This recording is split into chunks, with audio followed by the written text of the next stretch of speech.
thank you very much to Gary Klassen and others who have been responsible for inviting me back to Edmonton. I did spend 6 years as a planner for the City of Calgary, so I hope you don't hold that against me. But I spent a lot of time, I like to say the only real competition our two cities have are around hockey, and certainly shouldn't be a competition around city making unless it's a really healthy, good competition where each city tries to outdo, thank you, the other city and hopefully inspire the other city to do better. I'm working for some of the most ambitious cities in the world, and one of the things I like about my new practice is cities that are comfortable with the status quo really aren't calling me, and I'm okay with that because the cities that I'm working with are already some of the most accomplished cities around the world, but all the cities I work with want to go significantly further than what they are currently doing. So by definition, that means my advice to cities, and this is my nature, is going to be pretty ambitious advice. So if you were coming tonight looking just to hear some compliments about what you've been doing so far here in Edmonton, I may give you some of those, but you can fully expect that I'm going to be spending a fair amount of my talk pushing you to go further. And my basic observation of Edmonton, having watched you from afar for several years, or for many years, and also in this trip, is that you are doing much better at city making than the world thinks you are. But you're probably not doing as well at city making as you think you are right now. And so I think I can both be complimentary of what I've already learned and seen about what you're doing, but I trust me, I have no problem saying to you that I think you have to go substantially further than what you've been doing up till now. I can be both complimentary and prodding.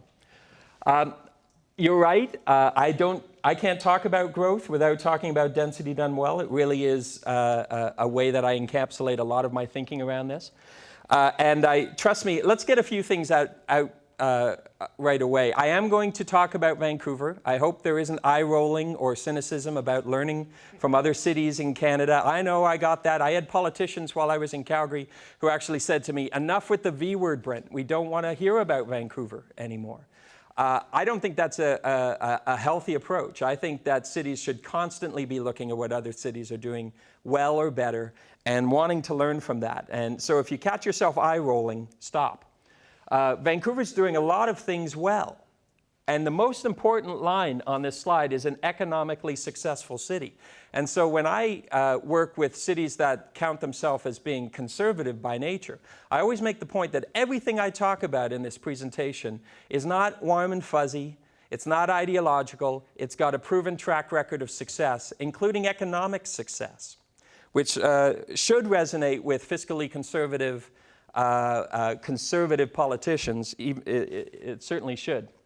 And so, yes, Vancouver has done a lot of building and made developers, for example, an awful lot of money, but it's also been building a city that matches the value systems of the city itself and the citizens itself.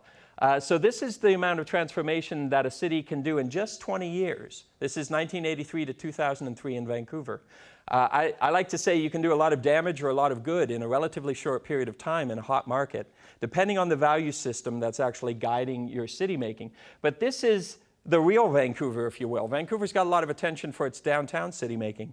But like every other city, it's got an awful lot of lower density transformation that's happening. And this is the hard part. The easy part is places like the downtown. The hard part is when you're going into existing neighborhoods and talking about growth and change. That's one of the things I had to do in my role in Vancouver for 6 years. And yes, I'll show you Calgary as well. I could probably show you pictures of Edmonton, but I'm sorry, I didn't plan for your city for 6 years. So I am going to show Calgary and say that what I tell cities around the world is that if conservative cities like Calgary and Edmonton can elect the mayors that you have and start to think about the kind of value creation that better city making can actually create, what's your excuse? Look at all the things that Calgary has done since when I arrived in there in 2001, and urban design and smarter city making wasn't even on the radar screen. So cities have had remarkable and powerful transformations. And then I looked to another city for inspiration, Medellin, Colombia, where I've been advising for the last couple of years. This used to be, in the 1990s, this was the murder capital of the world. This is where Pablo Escobar was. Guerrilla warfare, murders in the streets. Trust me when I say their problems are tougher than yours. Trust me when I say they have overcome things that are a lot harder than the things you're struggling with. And yet they've done it, going from the murder capital of the world to the Wall Street Journal last year calling them the most innovative city on the planet. Whether it's transportation, and they particularly think about transportation in the context of equity, bus rapid transit, light rail, cable cars to address slope, and escalators to actually, where am I pointing? Which direction do I point? There we go. Escalators to address and expand the concept of walkability in slope places. The kind of innovation and creativity that they've applied to urban problems and how fast they do it has certainly inspired me. No client has ever expanded my perspectives or feelings about what a city can accomplish more than the cities I'm working with in Latin America, Medellin, Buenos Aires, etc. And the taking back of the public spaces from what used to be a fear-based urban experience where people didn't go onto streets. They didn't walk because it was unsafe to walk. They didn't go to public spaces because you literally could be killed. The retaking of the public realm and the rebuilding of the public realm that went along with that in Medellin is remarkable. And yet they're still struggling with making it a more walkable city. So that's one of the things that I was helping them with over the course of the last term of the previous mayor. So I show you Vancouver, I show you one of your Alberta cities, I show you a Latin American city that has inspired me, but I still think that at some point in this talk, you're still probably going to be thinking what I call the 8 most unhelpful words in the English language, which is we could never do that in our city. I've even heard it in the less than a day I've been here, in various versions, some sort of statement that tries to explain to me, Brent, that what you're talking about can't happen here. That's a culture thing. That's a mindset thing, which really is the difference, in my observation, between the cities that are outperforming, punching above their weight, and doing remarkable things, and the cities that are still doing maybe business as usual, but slightly better. It is the vision and mostly the will and the skill to actually follow through on that vision that's really differentiating. Edmonton has, from what I can tell, remarkable vision, strong new and existing policy documents. You're kind of like how I observed Calgary when I first arrived there. Award-winning documents that weren't necessarily being followed through on, weren't necessarily being implemented. I think you're doing better now than Calgary was when I first arrived. But like many cities, your challenge is follow through. Your challenge is actually making the plan real as opposed to just trying to figure out a better plan.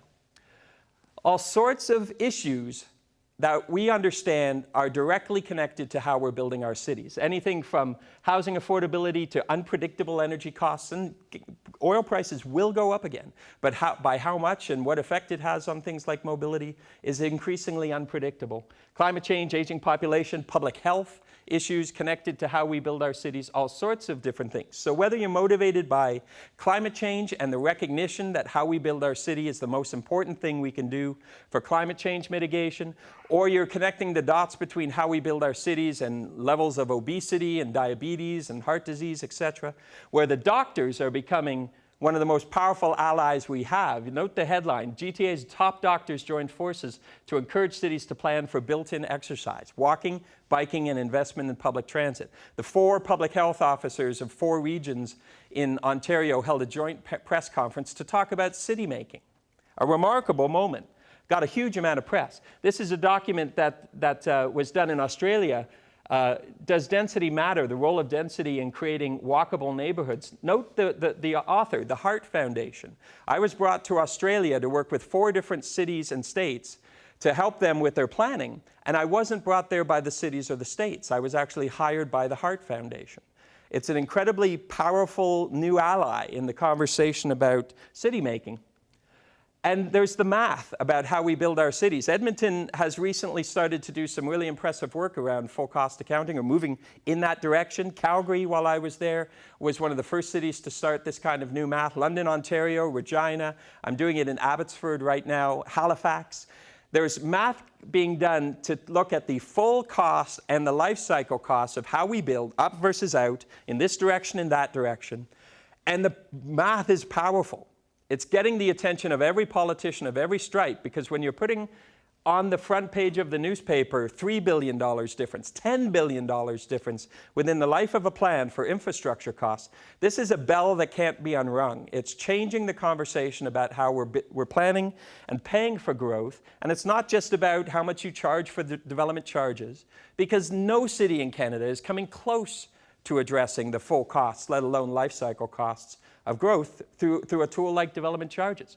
So I'd say that cities and suburbs are starting to change fast in Canada, and Canada is one of the real leaders in this in the world.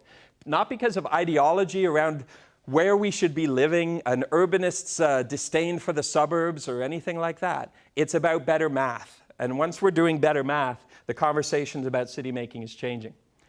The demographics are helping us too, whether it's the millennials being more predisposed towards a different kind of urban living and foregoing the driver's license or putting it off and treating the smartphone as the key to freedom like previous generations treated the car. Or their parents, the baby boomers, what the Wall Street Journal called the broken hipsters, because they're starting to want to buy the same kind of real estate in the downtown or in urban settings or in walkable suburbs or on transit that their kids want. But they're wanting it for different reasons, and they have all the money, so they're pricing up the product. And the demographic in between, the families, we're seeing that where cities build urban places designed for families, the families come, or the families stay, instead of this old narrative that as soon as you have a kid, you have to move to the suburbs.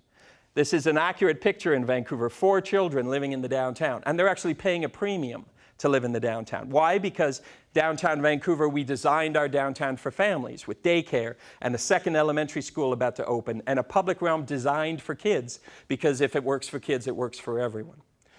7,000 kids in our downtown peninsula, which is about 6,800 more than a few decades ago. And yet there are still cities that say that families will never want to live downtown. That's true if you design them in a way that virtually repels families, which is how we've been designing urban places for the last few decades. When we're talking about an evolution towards smarter growth, smarter planning, it's my observation that cities are often on an issue-by-issue basis almost at different stages in this evolution. Starting off doing the wrong thing, and I do see still examples of Edmonton doing the wrong thing, to doing the wrong thing better, and I see lots of examples of doing the wrong thing better here. And don't get me wrong, I always say if you're going to do the wrong thing, you might as well do it better. But don't mistake that for doing the right thing. Don't mistake that for success. You know, you're building LRT, but you're still widening roads. That's the next example, trying to have your cake and eat it too. You're not willing to make the hard decisions on what you say no to and what you stop doing at the same time as you're trying to allow things new and make things easier that you want to have happen. Are you an urban city? Are you urbanizing? Or are you trying to be a higher density suburb? Is one of my observations with some cities. A higher density suburb has lots of problems associated with it. An urban place is a solution. And then ultimately getting to the right thing. But I ask you to think about where you think Edmonton is in this context. And you can almost do it on an issue-by-issue basis, as I've said. The truth about a city's aspirations isn't found in its vision. It's found in its budget. There's a city that I cannot name because it's still internal work that asked me to look at the difference between their vision all the way down to their standards, all the way down to their budget. And what I found, not surprisingly, is the further you went down, the further and further away from the vision you got, and to the point where the budget and the vision were diametrically opposed to each other. I'd like to say that that's rare. I think, first of all, that the city that asked me to do that was very brave, but that's not an unusual conclusion, I suspect. The problem with many, many cities is much, much better language in their plans and visions, but still the status quo or business as usual as you go down the line, and particularly in their budget. So look to where the budget is being allocated, and that will tell you what the city really cares about. You're still doing a lot of growth in the suburbs. And not all suburbia is sprawl, but a lot of it is. The success or failure of our city regions and ultimately our survival depends on how well we do our suburbs. That's where most of the people live, and that will remain true, and that's still where most of the people are going, and that's true in your case in terms of where the population has been going. So the suburbs have to be a lot smarter than they've been up till now. And I think your suburbs are getting better, have gotten better than when I was in Alberta, for example. Calgary's suburbs have gotten better too. But I can't decide whether they are actually smart suburbs or just slightly smarter sprawl. I'm on the fence on that. But we have to do them better than we have been even recently.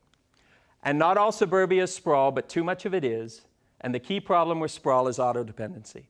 And I don't mean just walking, biking, and transit technically being available.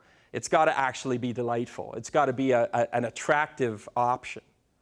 And not just, well, there's the bus if you want to take it, if you happen to catch it at the right time every half hour or 45 minutes. And it doesn't really take you where you want to go, but there's the bus. It's got to outperform. You've got to prioritize it. And I'll get back to that. You know, if not, this is the suburbs.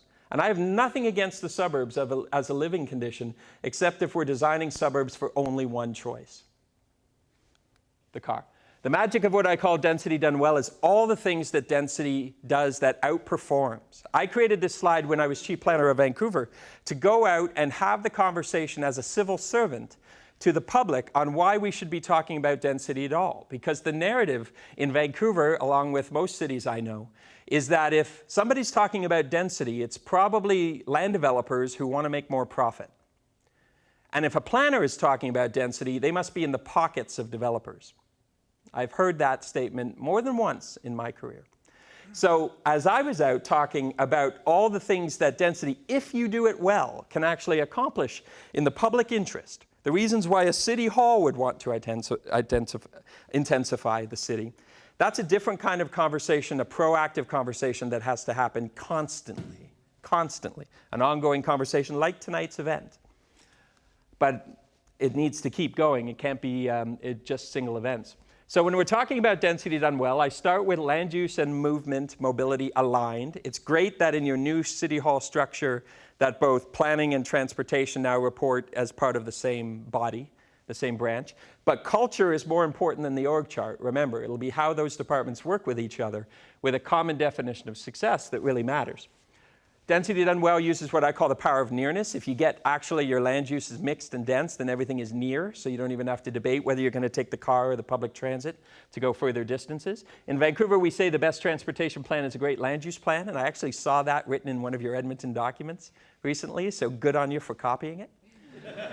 Because it's right. If you get your land use correctly, then a lot of the active transport options become a lot easier. Walking, biking, and transit. If you get your land use wrong, you can blow your brains out trying to spend on transit, walking, and biking infrastructure and still fail. We know that bigger roads makes traffic worse. Do you know that here?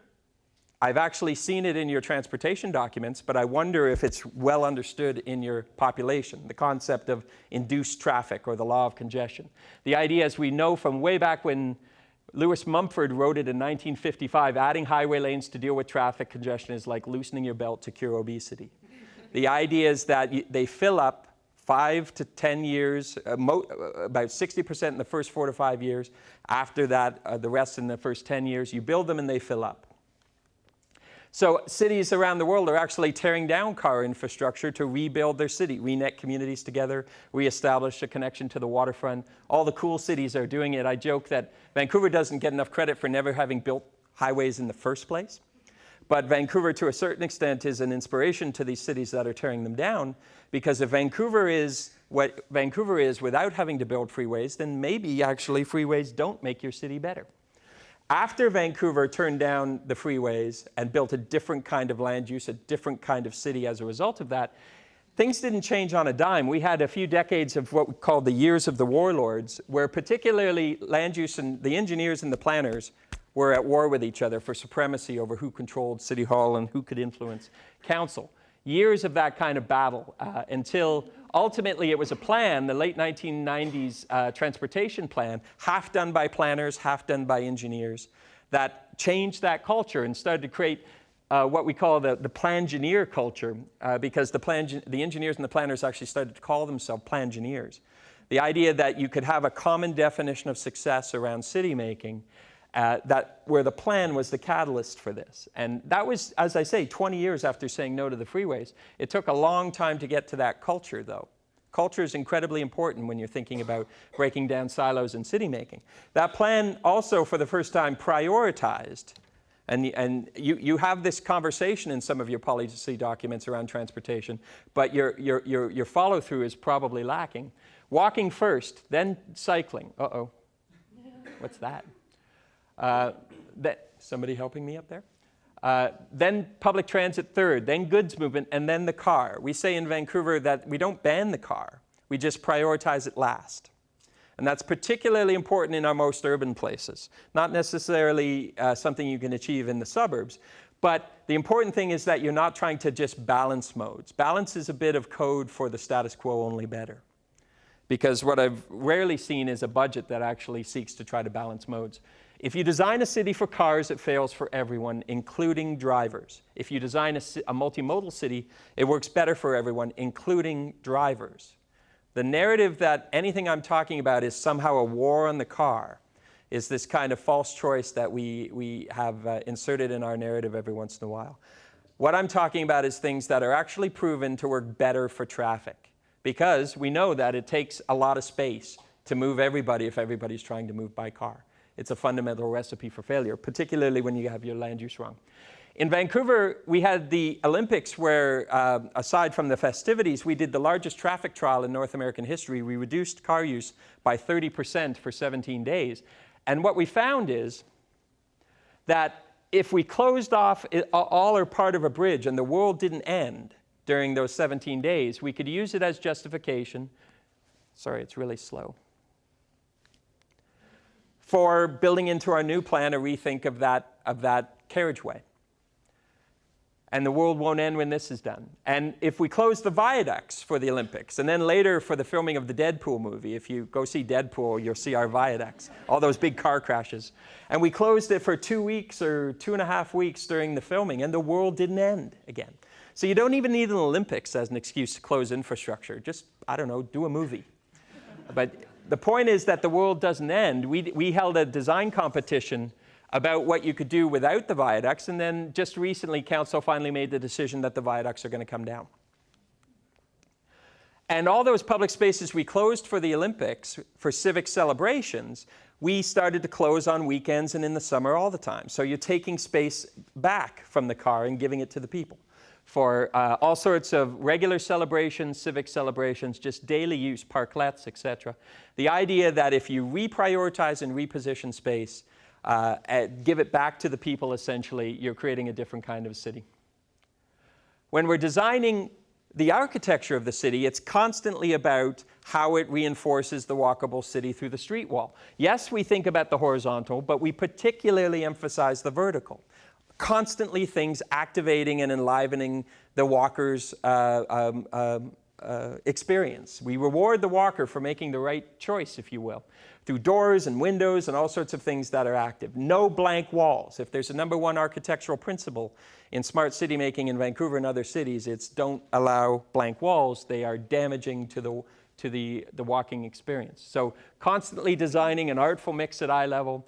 New York, we were talking about this over dinner. I told you I had a slide. New York has done some of the best work in this because they've started to think about the walking experience from every piece, from the building wall to the ground to the roadside to the roof. And even, they didn't really talk about it, but the far expression, the termination of the view down the street. Thinking about the quality of that walking experience in your street. Now just think about how hard this is if you treat your streets like roads. I wonder if you call them roads here. I can't remember if you've got a roads department or a streets department. A road is a flat thing that moves cars. It's a traffic sewer. It's a car sewer. A street is a three-dimensional or four-dimensional place that does all sorts of things, not just move cars. So New York has done a masterful job of breaking down what makes the streetscape work better. Someone should tell me when I've got sort of 10 minutes left or 5 minutes left or something. So I like to talk about and write about sticky streets, the idea that streets aren't just sewers for cars or even sewers for people. They're places, for people to linger in, to love, to experience. And engineers can actually measure how long people stay in streets, not just how many people move through streets. And I love that because you have to give engineers something to measure and count, or else they're just not happy. One of my engineering friends said that you should count the number of kisses on a street, which might be going a bit too far. But the idea that you start to redefine what success is, and you can actually count that. Sticky streets is one way of doing it. Beyond walking, the urban cycling explosion that's happening in cities, there's very few cities that are actually not doing something rather profound these days around urban biking. I've followed with interest your challenges in that area. I'll say definitively, if you want your urban biking to grow beyond a very small percentage, which is what you have now, you're going to need to separate. Not on every street, but every street with high enough volume and speed, you're going to need to separate. And you're going to need to create a minimum grid of both separated and non-separated biking network and framework to be able to pull that off. And I'd say to you, do it faster than cities like Vancouver have done. We've actually done it incredibly slow. I call it pulling the Band-Aid off slowly. We've done one lane at a time, and then everybody said, why aren't people using the lanes? And we'd say, well, because you don't have a complete network. Well, why didn't you build a complete network? Calgary has actually done it better with their downtown bike pilot, which probably should have been beyond just the downtown. But the idea is that if you're going to build this infrastructure, you have to build it complete as fast as possible. Stop pulling the Band-Aid off slowly. Biking is just an extension of walking. It's another form of nearness. It's a way to experience and change the scale of your city beyond. This is an actual picture I took, by the way. They loved having their picture taken. He wanted to ride the bike with the TV on the back, and naturally she was smarter. Let's see. Other cities around the world are embracing the idea that urban biking isn't just a mobility thing, although it is that first. It's part of culture, it's part of identity, placemaking, civic branding, if you will. All sorts of different ways to think about what biking can support in your city beyond just mobility. And if you think that it's easy in cities like Vancouver and it's controversial here, this is a newspaper that does surveys every year. Best use of taxpayers' money that year, and every year since, bike lanes. Worst use of taxpayers' money that year, bike lanes. So incredibly polarizing, but there's been a political will to do it anyway because it's the right and smart thing to do. It takes political will. Transit is our third priority. The key, I would say here, you've got one LRT line, you're working on others. It's about the land use at the stations. And it's about significantly probably increasing what you have in mind around those stations. This is a 25-year-old TOD, one of the first ones anywhere in North America, Collingwood Village in Vancouver, along our SkyTrain. I often say the architecture wouldn't get approved now, but because the standards are higher, but this is good, high-density, mixed-use, transit-oriented development. It's first generation. And now, as you have here, all those opportunities where the mall is right beside the transit station, the LRT station, Vancouver region is probably the leader in North America now, where every one of those malls is going through a transformation right now. The market is there. The line from our condo builders is the new location is transit, transit, transit. So they're building as much as they can at LRT or light rail. This is one of the central shopping malls in Vancouver, going to be transformed into a mixed-use, high-density urban village. This is one in Burnaby, Brentwood Mall, where there's the station, there's the sea of parking in the 1960s, 1970s shopping mall, where the mall is being transformed as we speak into an urban village with this kind of context. So it's good news that you've got these malls, which are big holding patterns for what you need to be building, but your best opportunity in your suburbs, because we all know that changing the suburbs is hard, is going to be the low-hanging fruit along your LRT, and particularly where you've got these malls as opportunities. I hope I'm not telling you anything you don't know. Car share, even that level of the prioritization down to the car share, incredibly important, particularly moving people from just owning fewer cars to maybe going carless if you actually have access to good car share, which I know you have at least one company here now. We did a study that showed in Vancouver, which has the most successful car share program in North America, that every car share space replaced 20 vehicles moving around and parking within the city, which is the highest ratio of any city in North America. Yours probably is closer to maybe 1 for 12, 1 for 10, I suspect, something like that. The issue is space. We know that, thanks.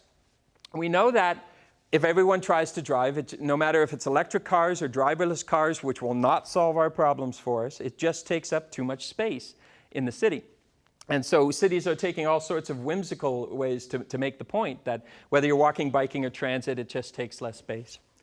The second aspect of density done well is a very unashamed, high-quality expectation for urban design and architecture. It starts with, and when we do our towers, I like to say we have less of a debate about how tall towers are and better debate about how well-designed the towers are, and particularly how the towers land in a way that contributes to the street and the environment. It is about how the tower bases, the podiums and other things establish the human scale, the walkability within neighborhoods. So if you want to hear more about that, read my article on how tall towers debates need less dogma and better design.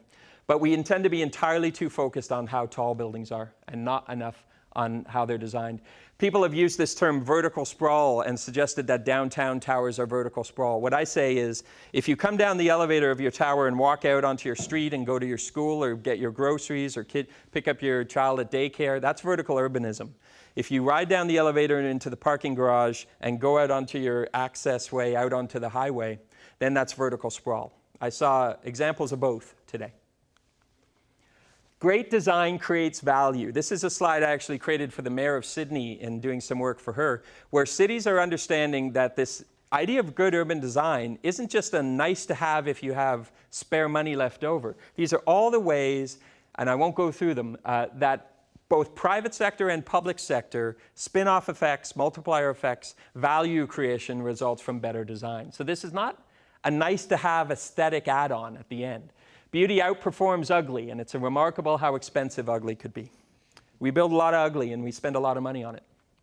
The third aspect of density done well is the amenities. And if you're not using robust enough tools like density bonusing, et cetera, if you're not able to deliver the parks and the daycare facilities for families and the heritage preservation to make density more lovable as you densify and such, if you're not achieving these kinds of things as you densify, then you risk just cramming people in without the quality of life. The amenities are a critical aspect of density done well. So all sorts of density at different scales, all with a high quality of design. Mid-rise, Vancouver's known for its high-rises, but frankly, we've been doing mid-rise very well for years. This is a Home Depot with 3 other mid-boxes, liner shops along the street to activate the street, and housing above. That's a vertical power center. That's an urban power center. That's not an oxymoron. This is our Olympic Village, which we built for the athletes at the 2010 Winter Games. The greenest community in North America, according to the U.S. Green Building Council, had the highest LEED ND points ever given.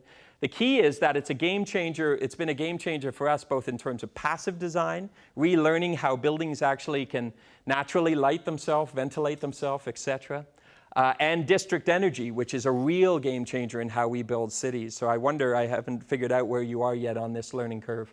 But this is the largest district energy system ever built in North America, essentially capturing the waste heat from the sewers and using it to heat all the water in space. But a variety of, the point is every scale of growth having a high design expectation and essentially allowing your building industry to train itself and get better to be able to meet a high expectation of the city. Because frankly, if you're not doing your infill and your intensification with a very high standard of excellence, why would the public support it?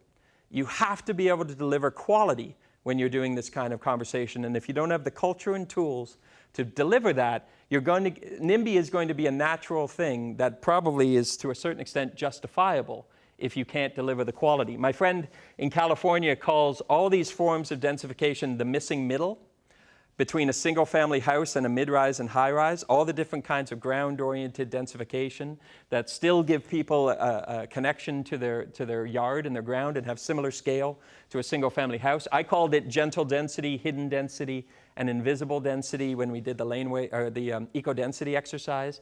So row houses and duplexes and front and back splits, laneway housing, secondary suites as of right everywhere, which you also allow, I'm glad to hear. People thought that laneway housing was going to be a small thing, but we have over 2,100 already approved. And by the way, unlike Edmonton, we allow secondary suites and a laneway house. You allow one accessory unit, I understand. We allow both. And the most important thing we did is, I like to say that there's all sorts of ways we could have got this wrong and killed the idea. These are all the things that somebody, including the mayor, told me we have to do as a compromise to do laneway housing. And if we'd done any one of these things, the program would have failed, particularly keep the high parking standard.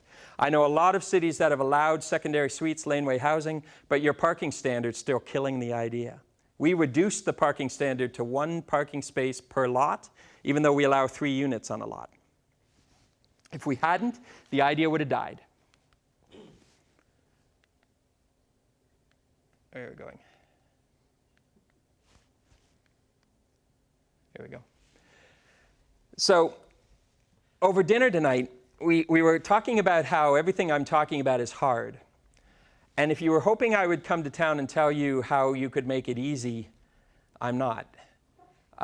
What I do with cities, to a certain extent, is help them thicken their skin, because this is going to be a hard conversation. You can't have a conversation about intensification, infill, and hope that you're going to be popular at the end of the day. It's a hard conversation, but it can be an honest and healthy conversation that can lead to a better output. But if, for example, people think that density is easy to talk about in Vancouver, this is a standard headline in Vancouver, density wars. This is a poster that a community group put together when we proposed to change the height from 4 stories to 5 stories, 1 level.